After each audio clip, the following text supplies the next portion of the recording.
예, 이번 시간에 51페이지부터 이어서 보겠습니다. 8장 겸용사업자니까 면세하고 과세 사업을 동시에 하는 사업자를 얘기하는 거죠. 일단 뭐 표가 있는데 뭐 세세한 내용을 우리가 또 배우겠지만은 그래도 우리가 뭐 체크해 보자. 요거는 이제 실질 공급 아니기 때문에 뭐 간주 공급 그런 얘기고요. 특이한 것들은 뭐 이런 것들이 되겠죠. 일단 이건 뭐 시험과 관련 없고,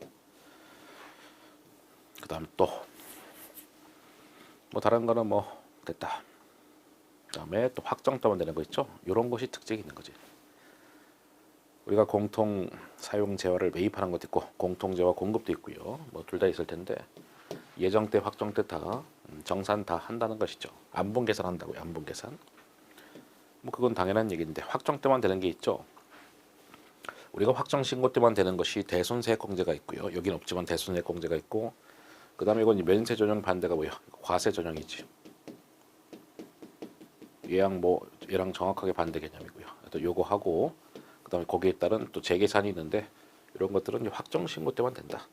요거에다가 또 대표적으로 대손세액 공제도 확정 신고 때만 됐었죠. 그다음에 우리가 직전 공급가액 기준으로 안분 계산하는 것이 공통 사용 재화에 대한 공급이었다. 공통 사용 재화 공급은 직전 과세 기간 거로 하고 나머지는 당해 과세 기간 거로 한다. 뭐 그렇게 보시면 되는 거지. 그다음에 안분 계산 제외하는 거, 소액 배제 기준해서 안분 계산 안 하는 거, 세액 기준, 그러니까 매입세액 기준이겠죠. 세액 기준 봤을 때는 5만 원 미만 무조건 안분 계산 안 하고, 왜? 금액 작으니까. 역시 세액 기준 봤을 때 500만 원 이상은 무조건 또 안분 계산 한다라는 것이죠. 그래서 여기 5만 원은 금액이 작으니까 안분 계산 따위는 하지 않는다. 됐죠?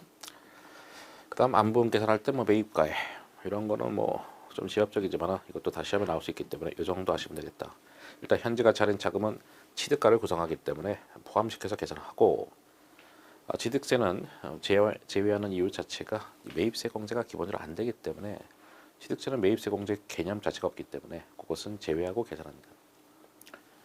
네, 됐습니다. 그렇게 큰 왁구 잡아놓고 이제 하나씩 보는 거지. 일단 공통사용 재화의 공급이다. 걔는 어떻게 한다고요? 아까 박스로 파셨죠? 직전으로. 직전 과세기한 비율로 한다. 역시 이것도 직전 과세기한 비율로 한다. 이렇게 하는 것이 원칙이고, 어떻게 공급가액 기준, 뭐 매출 기준이지 뭐. 예외가 면적 기준이다. 뭐 계산적으로 웬만하면 왼쪽으로 나온다라는 것이죠. 얘는 예외 사항이기 때문에 어쨌든 직전 과세한 기준으로 한다.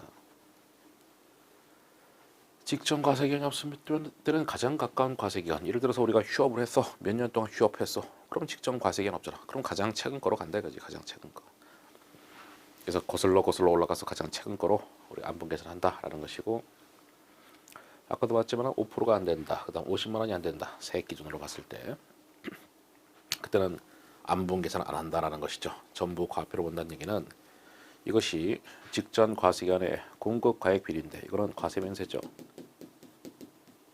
공급 과액 비율인데 굳이 5%가 안 되는데 뭐 안분 계산하냐? 다 그냥 과표에 다 잡힌다. 그리고 공급 가액이 50만 원 안 된다. 물론 이제 세액 기준하면 5만 원이 되겠지. 세액으로 치면은 0.1 들어서 5만 원이 되겠죠. 굳이 세액으로 환산한 이유가 뭡니까? 공통 매입세액 안분하고 비교해서 하면 좋지 않습니까? 거기도 면세 비율이 5%가 안 되면 안분 계산 안 한다. 그리고 역시 매입세 5만 원 안 되면 안분 계산 안 한다. 그래서 공급가액에다 10% 때리면 세액이 되기 때문에 결국은 요놈이든 요놈이든 5% 미만 안 하고 세액 기준 5만 원 미만 안 한다. 둘 다 5죠. 그 다음에 역시 세액 기준 500만 원 이상이면 무조건 안분 계산한다. 면세 비율이 5% 미만이다라고 하더라도 다 한다라는 거죠. 금액이 너무 커지기 때문에. 이것도 0.1 때리면 500만 원이겠죠. 세율로 치면은. 역시 500만 원 이상이 되면 무조건 안분 계산 한다라는 것이죠. 금액이 커지기 때문에. 신규 사업자는 뭐 직전 개념 자체가 없기 때문에 무조건 안분 계산 안 한다. 그렇게 체크하시면 되겠죠. 감가상각자산은 시가가 애매하기 때문에 간주 시가로 하는 것이죠. 취득가에다가 1 빼기 체감률 해서 건축물, 건물 구축물이죠. 5%, 나머지는 25%, 뭐 기계장치, 차량 같은 거는 25%. 그리고 경과된 과세기간 수 이런 거는 계산 문제 할 때 많이 해봤던 것이고요. 우리가 결국 간주 공급은 기본 전제가 매입세 공제받은 게 간주 공급의 기본 전제 아니겠습니까? 거기에 대해서 우리가 페널티를 부과하는, 개시임죄가 걸렸을 때 페널티 부과하는 거니까 여기서는 예를 들어서 비영업용 소형 승용차 취득할 때 그런 거는 매입세 공제 안 되기 때문에 또 계산할 때 제외하고 계산하는 것이죠. 아니, 간주 공급 자체가 매입세 공제 받은 것이 기본 전제지 않습니까? 네, 그 얘기인 것이고, 뭐 아까도 봤었지만 취득세는 매입세 공제 안 되기 때문에 제외하고 계산하고, 현재 가치 할인 자금은 취득가를 고정하기 때문에 포함해서 계산한다. 어쨌든 과세 사업에 사용하던 것을 일부 면세로 전용하는 거니까 이게 뭐 면세 전용이죠. 우리 면세 전용도 간주 공급 중에 하나 아니겠습니까? 다만 이제 감가상각 자산이기 때문에 그 체감률하고 이렇게 고려해서 계산해라 이거지. 시가가 애매하기 때문에. 역시 해당 과세기간에 면세, 면세 비율이지 뭐 면세 비율. 면세 비율만큼 해서 과세였던 것을 면세로 돌렸어. 괘씸죄. 네가 도소매업으로 사업한다고 해서 여러 가지 자산 취득할 때 매입세 공제받았어. 근데 네가 학원 운영하잖아. 너 면세로 전용했어. 너 괘씸죄. 너 그렇게 왜 장난질 치냐. 괘씸죄. 그게 면세 전용에 대한 간주 공급 아니겠습니까? 그러니까 당연히 면세로 돌린 비율, 면세 비율만큼 해서 간주 공급이 되는 것이죠. 예, 경과당 기간수는 많이 해봤으니까 됐고, 네 번째, 면세 일부 전용일이 속하는 과세기간의 면세 비율이 5% 미만일 때는 과표 없는 것으로 본다. 당연하지. 5% 미만이면은 다 안본 계산 안 한다 했었죠. 아니, 면세 비율이 5%가 안 된대. 그럼 다 과세잖아. 그러면 면세 전용한 거 그냥 없는 거로 봐서 과표 빵으로 보겠다는 거지. 면세 돌린 만큼 우리가 괘씸죄 걸려서 간주 공급인 건데, 면세 비율이 5%도 안 되는데 뭐 그냥 없는 거로 하자. 없던 일로 하자. 뭐 그런 얘기 되겠죠. 또 넘어가자.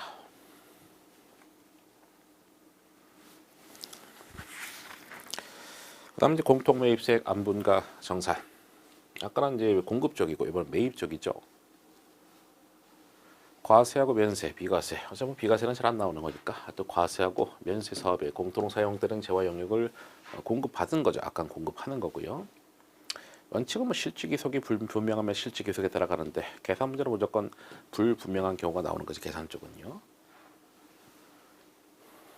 분명한 경우라는 것은 뭡니까? 면세 쪽이면 매입세 공제 안 되고 과세 쪽이면 매입세 공제 된다는 것이죠. 그러니까 과세분 구입할 때는 매입세 공제 되고 면세분 구입할 때는 매입세 공제 안 되는 건데 재미없으니까 항상 불분명한 경우가 나오는 것이죠. 굳이 말하면 이것이 또 원칙이고요. 이것이 예외가 되겠죠. 매입세 불공제는 전체 매입세액 중에서 역시 해당 과세기간의 공급 비율이 되겠죠. 그러니까 면세 비율. 당해 과세기간의 면세 비율. 면세만큼 매입세 불공제되는 거잖아요. 직전으로 하질 않고요. 직전하는 것은 공통사용 재화, 공급에 대한 얘기였고요. 기본적으로 예정 때 한번 계산하고 확정 때 다시 한번 안분 계산, 다시 한번 정산 들어간다는 것이었고요. 2번은 왜 예외입니까? 동일한 과세기간에 공급한 것에 대해서 매입. 그러니까 한 기간에 당해 과세기간에 매입도 했고 공급도 했어. 그 공급한 거, 그거는 직전으로 가잖아. 매입 너도 직전으로 가자 이거지. 그래서 예외. 당해로 안 하고 직전 과세기간으로 간다 이거지. 아니, 한 과세기간, 당해 과세기간에 매입을 해서 공급해서 공급 쪽이 직전으로 안분 계산하니까 매입 너도 직전으로 안분 계산한다. 뭐 그거죠. 나머지 똑같고. 역시 안분 계산 생략. 뭐 이미 아까 봤었죠. 비교해서 이미 봤으니까. 야, 면세비율 5% 미만이면은 안분 계산 안 하고 전부 다 매입세 공제된다. 세액으로 5만 원 미만이면 안분 계산 안 한다. 세액으로 500만 원 이상이 되면은 비록 면세비율이 5%가 안 된다 하더라도 무조건 안분 계산 한다. 금액이 커지니까 신규 사업자는 안분 계산 안 한다. 이미 다 봤었죠. 공급가액이 없는 경우, 뭐 크게 보면 되는 거죠. 매출이 없는 경우죠. 해당 과세기간에 공급가액이 없어. 그럼 어떻게? 요 순서로 간다. 이런 거 다 필요 없고. 역시 매입가액 비율로 가고 안 되면은 예정 공급가액 비율로 가고 그것도 애매하면은 예정 사용 면적 비율로 간다. 요 순수에 따라서 안부 계산한다. 뭐 계산적하고는 관련 없고요. 말로 또 거의 안 나왔지만은 나온다면 이렇게 세 가지 순서 기억하시면 되겠고. 물론 이렇게 하는 것이 원칙인데 예외가 있다. 건물을 신축해서 또는 취득했어. 그래서 과세 면세에 제공할 예정 면적을 구분할 수가 있어. 뭐 웬만하면 구분할 수 있겠지 면적을. 그러면 요 3번을 우선 적용한다. 그럼 뭐요? 건물 취득 또는 신축했어? 그럼 이 면적으로 하라 이거지. 3번으로. 됐죠?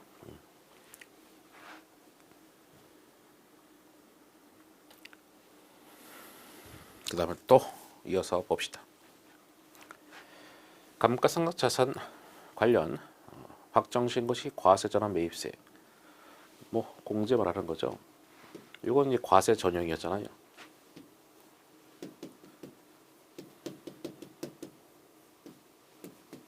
면세 전형의 반대, 과세 전형이다. 그러니까 면세에서 과세로 바꾼 거지. 됐죠? 뭐 비과세 사업도 있지만 시험과 뭐 사실상 관련 없고 하여튼 면세 사업에 사용하던 감가상각 자산인데 그 과세 사업에 전용했어. 그 면세 쪽이니까 매입세 공제 안 됐는데 과세로 돌렸으니까 그만큼 매입세 공제를 해주는 뭐 그런 혜택을 주는 그런 컨셉이 되겠죠. 면세 전형은 세금을 더 내는 것이고 과세 전형은 세금을 덜 내는, 다시 말해서 매입세 공제 해주는 것입니다. 여기도 뭐 써 있잖아. 과세 전형이라고. 그리고 이것은 확정 신고 때만 등장하는 개념이다.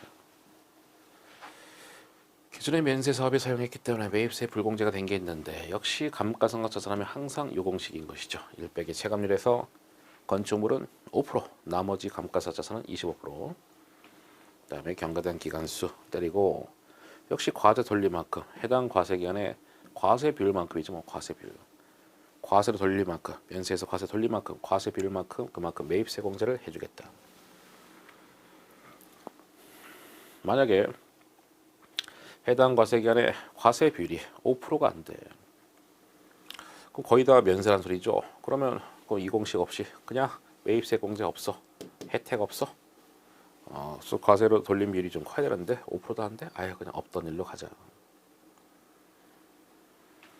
그리고 뭐 체감률 경과 기간수는 우리가 알고 있던 대로 건축물은 5%, 나머지 뭐 25%뭐 그렇게 하라는 것이고요. 2번 공급가액이 알 수 없는 경우는 공통매입세 안분기전 준용한다. 그리고 5% 이상 증가하는 경우는 재계산 들어간다. 뭐 재계산 한다는 것이죠. 이것도 요 재계산 규정도 확정 신고 때만 등장한다.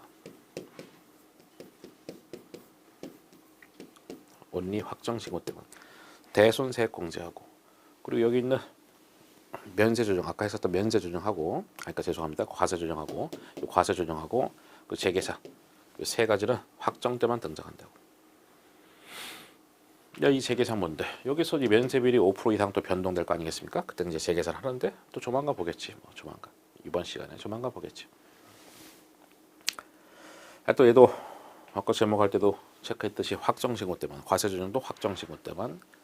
거기에 따라서 그 뒤에 과세 기한 또 경감해서 면세 비율이 5% 이상 또 변동이 생겼을 때 재계산 들어갈 텐데 그것도 확정 신고 때만 들어간다. 공급가액 알 수 없을 때는 공통매입세 안분기전 규정한다. 규정한다. 아까 그거 말하는 것이죠. 전 페이지에서 요거 양가로 3번. 그랬을 때 순서에 따라서 1번 아니면 2번. 그러니까 1번 대신 1번 아니면 2번, 그다음에 2번 아니면 3번 이렇게 해서 순서대로 간다 했었죠. 대체 비율 그거 말하는 거예요. 계산과는 관련 없고. 그다음 의제 매입세액 안분. 역시 안분한다는 얘기는 면세과세 공통이기 때문에 안분이라는 단어들이 계속 튀어나오는 거죠. 면세 농산물 등이 공통으로 사용되는 경우 뭔 상황인데 우리가 의제 매입세 공제 이거잖아요. 우리가 과세 사업자고 과세 사업에 어떤 가공이 되거나 제조가 돼야 되는 것이고 그리고 면세 농산물 등을 뭐 구입해야 되는 것이고 우린 과세 사업자고 면세 농산물 등을 구입해서 과세 형태로 제조 또는 가공하는 거. 보자. 과세 사업에 사용되었거나 사용될 부분만 매입세 공제 적용된다. 그렇죠. 과세 형태로 제공이 돼야 되기 때문에 그거만 매입세 공제 된다는 것이죠. 불분명하면 역시 공급가액 비율로 안분 계산한다. 전체 과세 면세 중에서 과세 비율만큼 해당 과세 기간의 과세 비율만큼 왜냐면 이 과세 형태로 제공해야 의제 매입세 공제되기 때문에 면세 농산물 등을 구입한 가액에다가 공제로 뭐 100기분의 비 104분의 4 걔네들 말하는 것이죠. 거기까지는 다 똑같고 결국 뭐 과세 비율만큼만 매입세 공제 해주겠다. 그 면세 형태로 제공하면 매입세 공제 안 해주겠다는 것이죠. 계산하고는 사실 거의 관련 없고 뭐 낼 수 있는데 아직까지는 낸 적 없죠. 기본적으로 안분 계산할 때는 예정 때 안분 계산하고 확정 때 다시 한번 안분 계산 재정산 들어간다.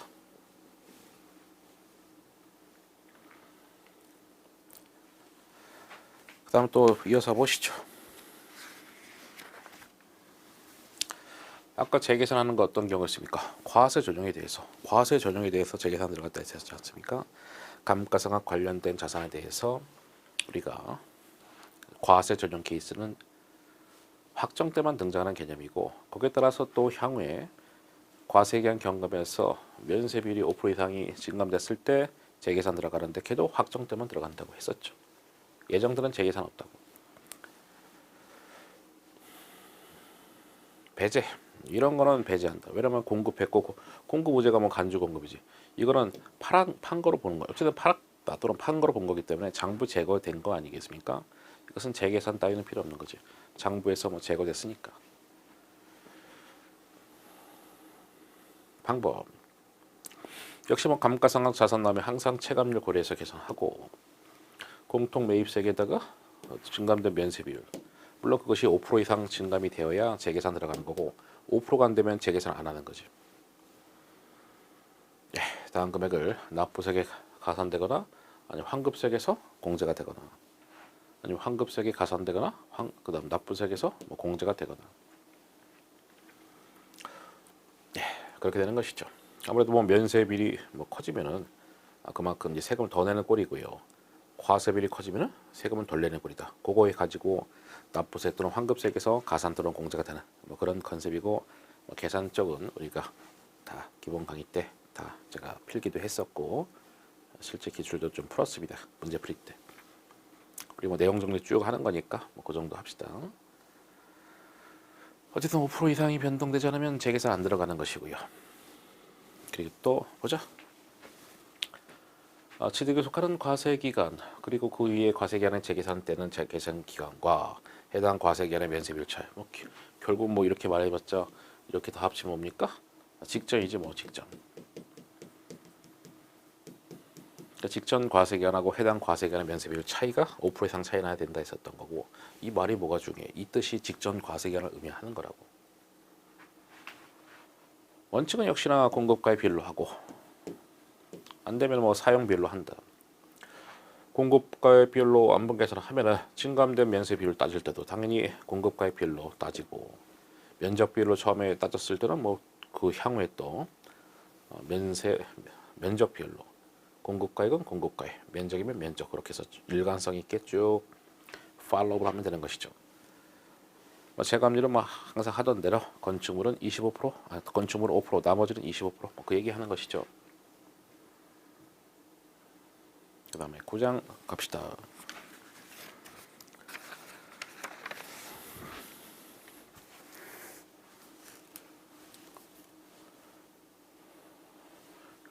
간이가사자의 납부세액은 걔네들은 매출세액, 매입세액 이런 말 쓰질 않죠. 그냥 공급 대가에다가 그러니까 공급가액에 10%더 붙인 것이죠. 업종별 부가가치율인데 이렇게 쭉 주어지. 이건 문제에 주어지는 것이죠 기본적으로. 그러다 무조건 10% 때리고 영세 그 수출하면 영세율이 되는 거니까 0%고요. 간이 가사자도 그렇고 영세율 적용되는 사업자도 그렇고 기본 전제가 과세 사업자 아니겠습니까? 뭐 계산할 때는 뭐 당연히 10% 때리는 것이 나올 것이고요. 그 다음에 재고 납부세액은 일반 과세자에서 간이 가사자로 변동됐을 때 세금을 더 추가로 내는 것이지. 뭐 조만간 또 배울 거 아니겠습니까? 이 두 가지. 어쨌든 그거. 뭐 부가가치는 외우실 필요 없다. 주어진다. 그래서 복잡한 과정 다 필요 없지. 뭐 다 기본 강의 때 문제 풀이 때 했지만 우리는 그냥 외우시면 되겠죠. 어떻게? 매입세 곱하기 0.945 1 빼기 5.5% 하면 0.945지 뭐 이것도 마찬가지. 똑같다. 그래서 일반에서 간이로 갔어. 그때는 세금을 뱉어내라. 왜냐면 이게 정산하는 거잖아요. 매입세액 정산하는 그런 컨셉 아닙니까? 제가 뭐 기본 강의 때 복사기를 샀는데 100원짜리 샀는데 10% 붙여서 110원 주고 샀어. 그래서 일반이었을 때는 매입세 공제 얼마인데 관이었을 때는 이름은 다르지만 어쨌든 매입세 공제 얼마다. 물론 이름은 다르지. 세금 계산서 등 수치세 공제인데 어쨌든 둘 다 뭐 매입세 공제라는 컨셉인 것이죠. 그렇기 때문에 여기서는 매입세 공제가 더 적고 더 많기 때문에 바뀌었으면은 세금을 뱉어내라 이거지.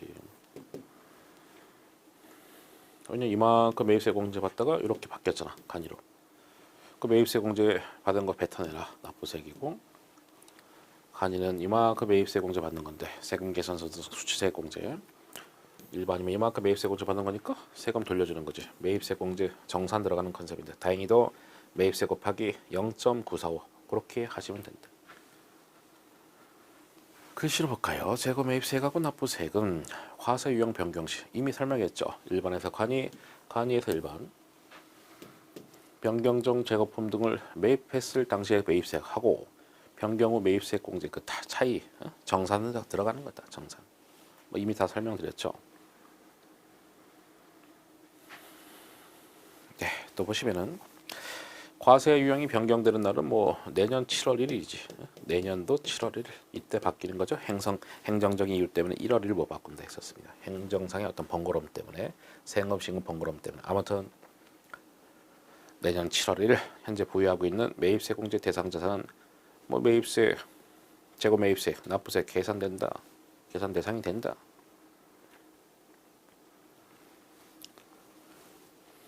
재고 쪽은 계산 대상이 되는데 저장품이라거나 소모품 성격은 안 된다. 건설 중인 자산은 된다. 물론 감가상각 자산 아니겠죠. 그러니까 건물 구축물은 10년 이내의 것이다. 나머지 감가상각 자산은 2년 이내의 것이다 하는데, 건축물은 이제 5%인데 이게 과세기한 5%니까 1년에 이익이니까요. 10%. 그럼 이제 10년 되면은 이 잔액이 다 빵이 되는 거지. 계산할 때. 그래서 10년 이내 것이 그렇게 나온 것이고, 나머지는 25%고 한 과세기간에 1년엔 두 기니까 50%. 1년에 50%가 상각이 돼. 그 2년이면 상각 다 끝나죠. 그래서 2년 이내 것이다. 2년 넘어가면은 계산할 때 어차피 빵이기 때문에 빵 곱하기 0.945 때려봐야 뭔 의미가 있겠냐. 하지만 뭐 그런 건 중요한 건 아니고, 어쨌든 이런 것이 재고 매입세 또 재고 납부세 계산 대상이 된다. 저장품은 안 된다.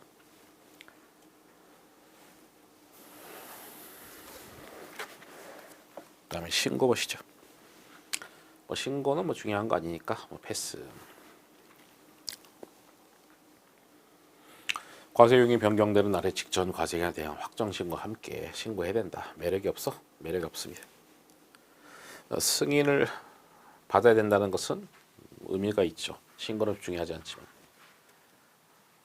신고받은 관할 세무서장은 조사 승인한다. 재고 매입세액, 재고 납부세액 조사 승인하고, 당연히 그 금액에 대해서 통지도 해야 되겠지. 사업자한테. 만약에 그 기간 내에 통지하지 않았어. 그 기간은 여기죠. 이 기간 내에 통지하지 않았으면은 승인한 거로 본다. 간주한다는 것이죠. 금액을 조사하고 승인한 다음에 통지까지 해야 되는데 아무런 통지 이런 게 없었을 때는 그냥 승인한 거로 간주하겠다. 그 기한은 이렇게 돼 있고요. 뭐 참고사항입니다. 그 다음에 했던 박스 또 보시면은요. 뭐 이미 다 배운 박스죠.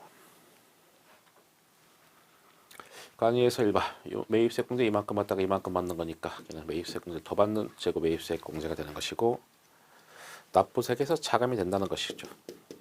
그러니까 매입세 공제가 된다.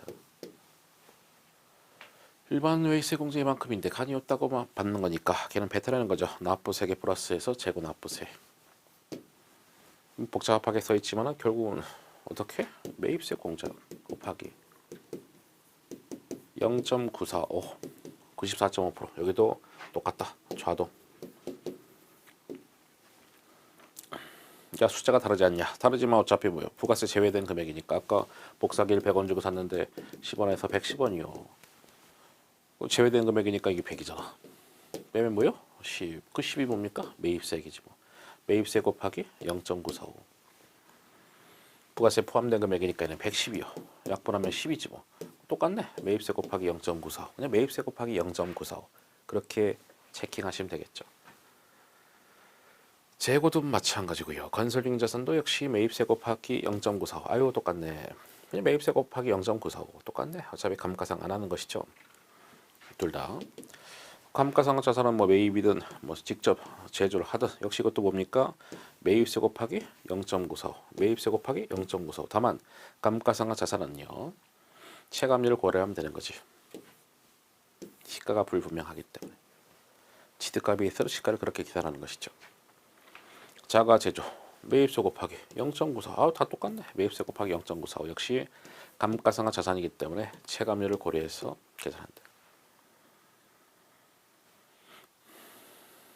그 다음에 실제 계산할 때 요거는 이제 기존의 간이었기 때문에 걔네들은 1년에 한 번 신고하는 애들 아니겠습니까? 그러니까 과세기간이 한 번이잖아. 1기 일반한 1기 2기가 있는 것이고 그래서 원래대로 건축으로 5% 나머지 25%인데 요거는 1년 기준이기 때문에 곱하기 2에서 10% 50% 계산할 때 이거 체감률 계산할 때 만약에 장부라든가 또는 세금 계산서에서 금액 확인이 안 되면은 그럼 그런 거 매입세 공제 없다 이거지. 니들이 잘 그러니까 입증해라고. 여기는 납부세 세금 내는 거니까 그냥 시가로 계산하겠다는 거지. 뭐를? 취득가를 시가로 계산하겠다. 시가로 계산하겠다. 치사한 거죠. 이걸 해줄 건 안 해주고 세금 걷어갈 거는 화끈하게 걷어가고 다 세법이 다 그렇습니다.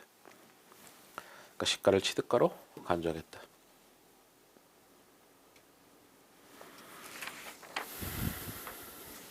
네, 또 보시죠. 잠시 또 진도 체크.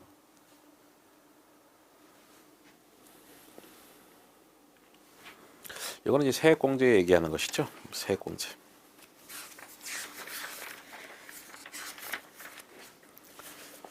보자. 세액공제. 뭐 각종 세액공제가 쭉 있습니다. 매입세금 계산 등 수치세액공제. 이건 아까 말했던 간이가세자만 등장하는 개념이죠. 공급대가 곱하기 0.5%고 이렇게 한번 이런 것까지 필요 없고 이 말은 여기서만 등장하는 것이다. 예, 됐고 매입세 공제라는 표현 안 쓰고 다른 이름을 쓰는데 어쨌든 뭐 개념적으로 매입세 공제와 유사한 것이죠.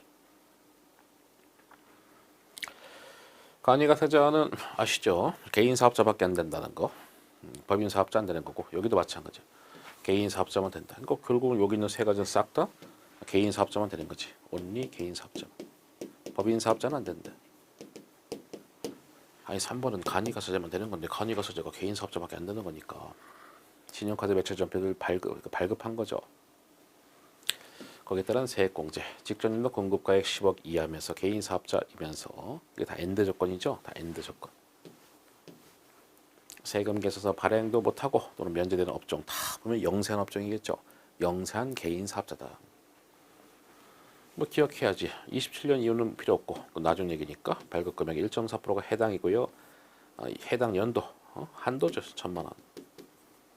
예, 1년에 1,000만 원이 한도다.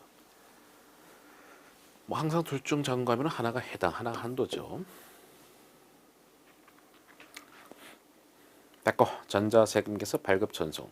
우리가 발급하게 되면은 다음 날까지 전송을 해야 되는데 그랬을 때 또 세액공제 해준다. 여기 10억인데 여기 3억 미만이다. 그리고 이제 신규 사업자도 마찬가지고요. 건당 200원이 원칙, 그죠? 해당이고요. 100만 원이 한도다. 예, 됐습니다. 역시 이거는 뭐 합계표 제출을 해야 세액공제 해준다라는 것이고요. 간이가세자 읽게 썼습니다. 예, 신고와 납부 보시죠.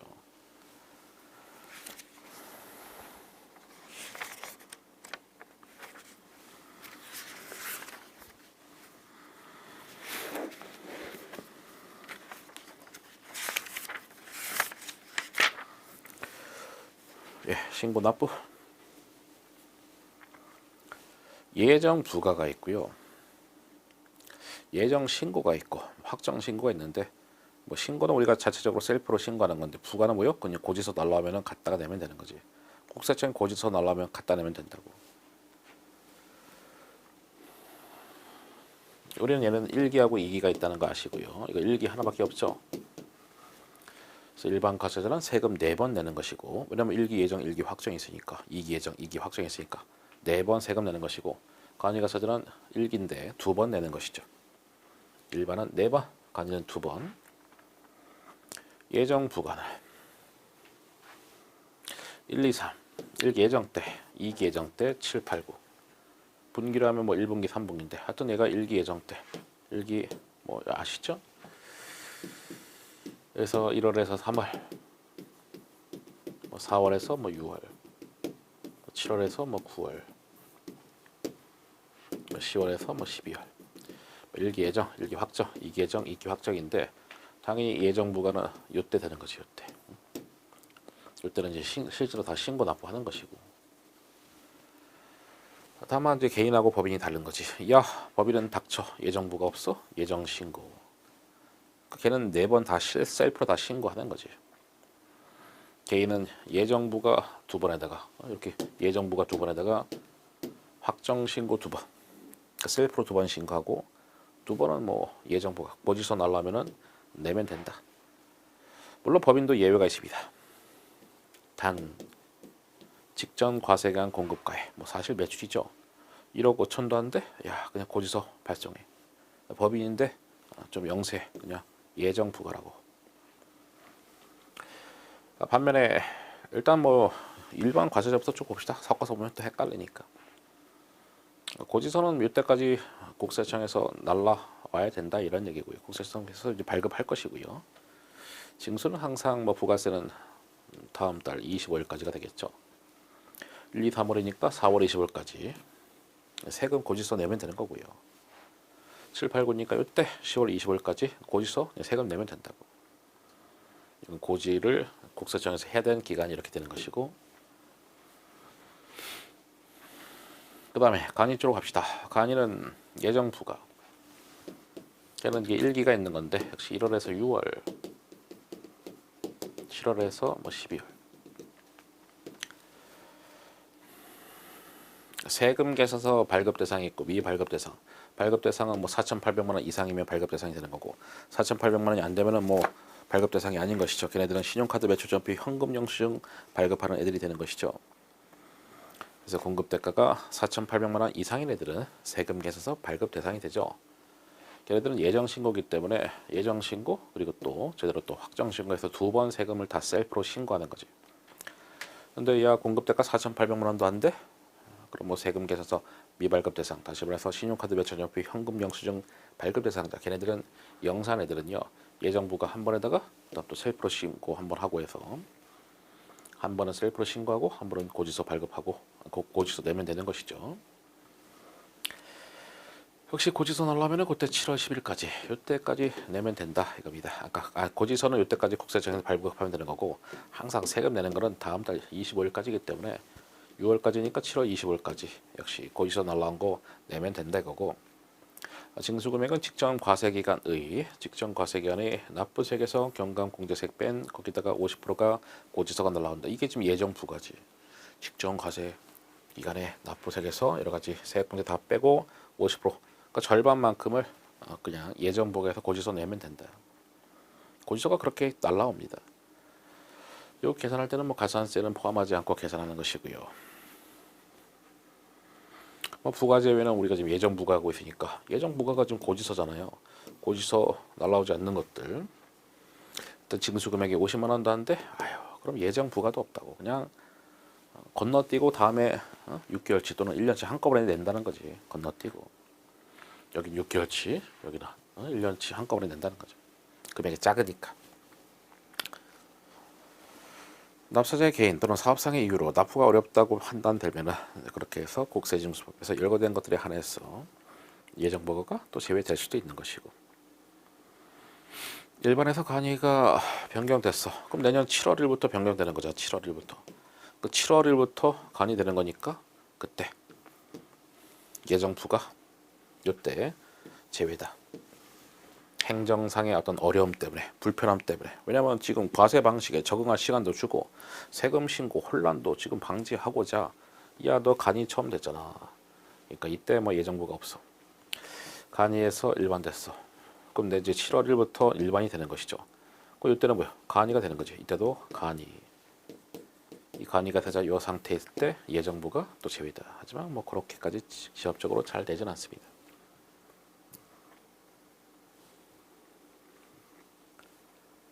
그다음에 예정 신고 보시죠. 예정 신고, 확정 신고는 우리 셀프로 신고하는 거 아닙니까? 고지서 날라오는 게 아니라. 그래서 뭐 법인은 무조건 예정 신고 기본적으로 그렇게 하는 것이다 했었죠. 개인은 예정 부과가 되는 거고. 역시 뭐 예정 신고, 1기 예정 신고, 2기 예정 신고 다 알고 있죠. 법인은 뭐 1억 5천이 안 되면은 뭐 예정 부과지만은 1억 5천 넘어가면은 직전 과세금 공급가액이 1억 5천 넘어가면은 뭐 원칙적으로 예정 신고한다 했었습니다. 간이가사자는 역시 예정 신고, 역시 뭐 세금 계사서 발급한 간이가사자는 이렇게 예정 신고했었고, 세금 계사 발급 대상이 아닌 간이가사자는 예정 부과다라고 했었습니다. 예외적으로 예정 신고 할 수 있는 자, 뭐 할 수 있다라는 거죠. 이거는 의무는 아니고 할 수 있다. 어떤 애들? 예정 신고 기한 공급가액 납부 세기, 직전 과세 기한 공급 납부 세계 곱하기 3분의 1도 안 되는 미만인 경우. 그러면 직전 과세 기간에 절반 세금 내긴 좀 세부담이 클 수도 있기 때문에, 야 뭐 올해 보니까 뭐 세금 별로 안 돼. 그러면 우리가 예정 신고해서 셀프로 할 수도 있다. 할 수도 있다. 니들이 원하면 그렇게 할 수도 있어. 원하는 대로 해줄게. 조기 환급 사유. 뭐 자금이 좀 부족하면 조기 환급을 받을 수 있는 몇 가지 케이스가 있지 않습니까? 어쨌든 뭐 예정 신고 브랜드에서 조기 환급 받으려는 자, 뭐 걔네들도 예정 신고 뭐 하려면 할 수 있다. 어쨌든 뭐 자금상 다 문제가 있는 애들은 그렇게 해서 예정 신고 하려면 할 수 있다. 조기 환급도 신청해서 빨리빨리 받을 수 있는 그런 예외적인 애들이 있지 않겠습니까? 예정 신고 기한 때 조기 환급을 받으려는 자는 그렇게 또 걔도 예정 신고 할 수 있다. 이때로부터 25일까지니까 25일까지, 이때로부터 25일까지니까 10월 25일까지, 그때까지가 뭐 신고 또는 뭐 납부 기한 되겠죠. 여기도 마찬가지. 이때로부터 25일 하면 7월 25일까지 신고 기한 이퀄 납부 기한. 신고 금액은 뭐 역시 납부세에서 여러 가지 세액 다 빼주면 되는 거고요. 이거는 이제 가산세도 된다. 일반 가소자는 가산세가 예정 신고 때 없죠. 예정 때부터 한 것은 확정 때 하면 되기 때문에 기본적으로 예정 때는 가산세가 없습니다. 그래서 얘는 가산세는 확정 때밖에 없어요. 확정 신고 기한 때, 확정 신고 때밖에 없다. 그 다음에 확정 신고와 납부. 일반 과세자 확정 신고 알고 있죠? 1기, 2기, 이거는 1기 전체고요. 역시 25일. 기본적으로 신고 납부는 뭐 25일까지, 다음 달 25일까지 신고 납부다. 뭐 7월 25일, 뭐 1월 25일, 이것도 1월 25일까지가 신고 납부 기한이다. 면제. 야, 1년으로 환산했을 때 공급 대가가 4,800만 원도 안 돼? 그러면은 너는 세금 내지 마. 면제해 줄게. 물론 재고납부세액은 그거는 면제 안 된다는 것이죠. 면제 안 된다. 그러니까 걔는 세금 내라 이거지. 일반에서 간이 됐어? 그거는 세금 내라. 물론 니들이 실수로 세금을 냈어. 야 면제인데도 불구하고 세금 냈어? 그럼 국세청에서 환급해줘야 되지 않겠냐. 그래서 간이가서제는 또 환급이라는 컨셉 자체가 없죠. 여기 뭐 아시다시피 환급 컨셉이 있죠. 일반 환급, 뭐 조기 환급 뭐 다 가능하죠.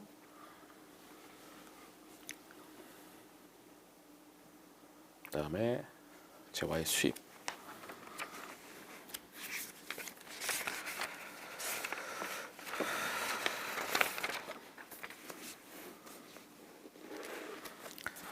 예, 한번 보시죠.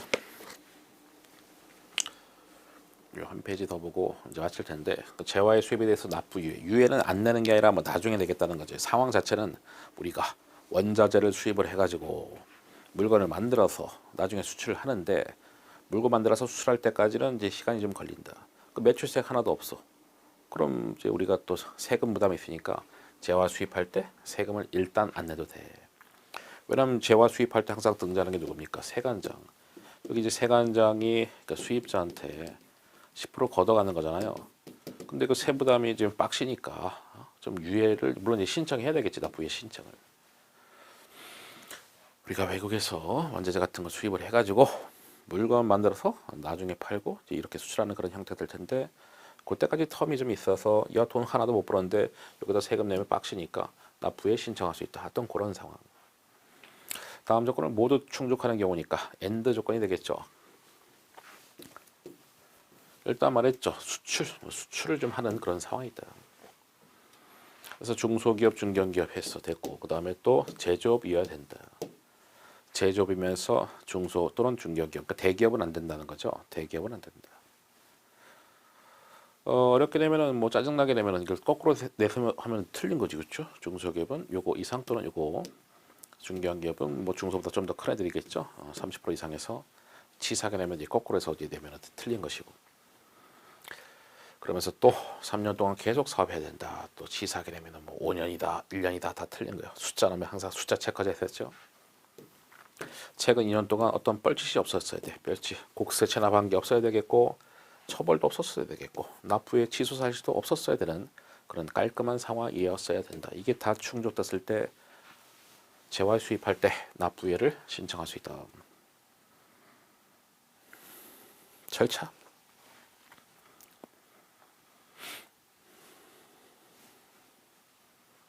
우린 여기고요. 신청하는 건데 먼저 일단 관할 세무서장한테 확인을 요청하고, 그럼 세무서장은 확인서를 발급해 준다. 요청일로부터 1개월 이내에 이걸 발급을 해줘야 된다. 그럼 그거 가지고 신청서하고 확인서를 여기다가 제출하는 것이고요. 납부에 적용 신청서 확인서를 제출하고, 그 최종적으로 요 세관장이라는 놈이 얘가 최종적으로 이제 승인권자죠. 1년 동안 승인되는 것을 통보한다.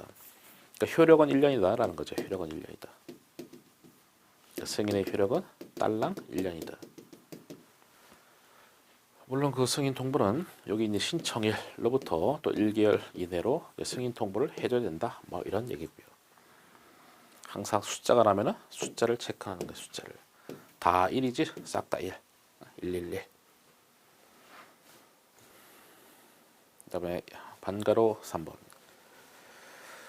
납부의 세계 납부, 납세지 관할 세무서장한테 예정 확정 신고, 조기환급 신고에 따라서 신고했을 때, 그죠? 결국 세금 신고는 세무서장한테 하는 거겠죠. 매입세계에서 차감하는 방법으로 정산해서 납부해야 된다. 이 경우에 세무서장한테 납부한 것은 세관장 납부한 거로 본다. 뭔 소리요? 우리가 재화 수입할 때는 세관장한테 10%를 내는 거 아니겠습니까? 근데 이제 세무서장한테 10%를 낸 다음에 매입세액에서 차감이 되기 때문에 결국은 뭐 세부담이 없는 거지 일단은. 그래서 세금 그러니까 세무서장한테 세금 내고 그런 다음에 매입세 공제 받는다고. 그럼 세금 안 낸 거랑 똑같지. 그래서 세관장한테 다 10%된 거로 간주하겠다. 하여튼 그런 플로우다라는 것이고요. 납부의 취소. 해당 중소사업자의 국세 체납 처벌법 위반으로 해서 고발 요건 미충족에도 불구하고, 그러니까 납부의 신청을 할 수 없음에도 불구하고 실수로 승인을 해줬어. 그러면 뒤늦게 알게 되면 취소할 수 있다. 당연히 있어야 되겠지. 취소할 수 없다면 틀린 문장이고. 아니 우리가 이런 사실이 있음에도 불구하고, 다시 말해서 요건이 충족 안 되는데 불구하고 승인해줬잖아. 그럼 세관장이 뒤늦게 알게 되면 취소할 수 있다. 당연한 거 아니겠습니까? 예, 이번 시간은 여기까지 하는 거로 하겠습니다.